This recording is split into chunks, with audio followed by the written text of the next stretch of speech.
সরকার বিরোধী আন্দোলনের হাওয়া বইতে শুরু করেছে দক্ষিণ এশিয়ার আরেক দেশ পাকিস্তানে। নানা ইস্যুতে প্রায় প্রতিদিনই দেশটির গুরুত্বপূর্ণ শহরে চলছে বিক্ষোভ। বিশেষ করে ইমরান খানের দল তেহরিকে ইনসাফ বা পিটিআই সরকার পতনের ডাক দেয়ায় নড়েচড়ে বসেছে শাহবাজ শরীফের সরকার। পিটিআই নেতা ইমরান খানকে মুক্তি না দিলে আন্দোলন চালিয়ে যাওয়ার ঘোষণা দিয়েছেন দলের নেতাকর্মীরা।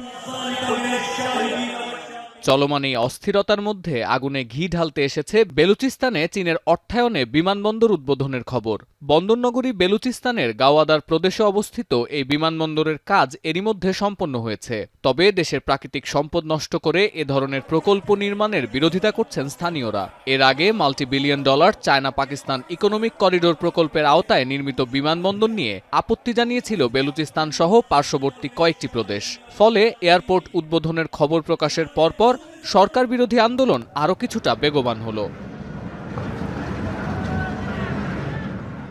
পরিস্থিতি নিয়ন্ত্রণে দেশজুড়ে ইন্টারনেটের গতি কমানোর সিদ্ধান্ত নিয়েছে পাকিস্তান সরকার। এর আগে নির্বাচনের সময় সামাজিক মাধ্যম এক্স বন্ধ করে দেওয়া হয়েছিল। সে নিষেধাজ্ঞা এখনও জারি থাকলেও ভিপিএন এর সাহায্যে এক্স ব্যবহার করছে দেশটির জনগণ। তবে তখন থেকেই পাকিস্তানের বাক স্বাধীনতা নিয়ে প্রশ্ন উঠেছে নানা মহলে।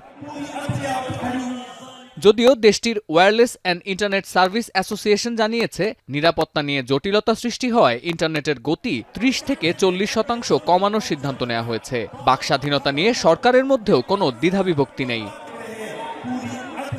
ইন্টারনেট বিভ্রাট ও জনরোষের মধ্যে আবারও একটি বিতর্কিত সিদ্ধান্ত নিয়েছে শাহবাজ শরীফের সরকার। বৃহস্পতিবার জিও নিউজ জানায়, ডিজিটাল প্ল্যাটফর্মের অচলাবস্থা ও ইন্টারনেট শাটডাউনের মধ্যেই বহুল সমালোচিত ফায়ারওয়ালের দ্বিতীয় ট্রায়াল সম্পন্ন করেছে দেশটির টেলিযোগাযোগ অধিদপ্তর।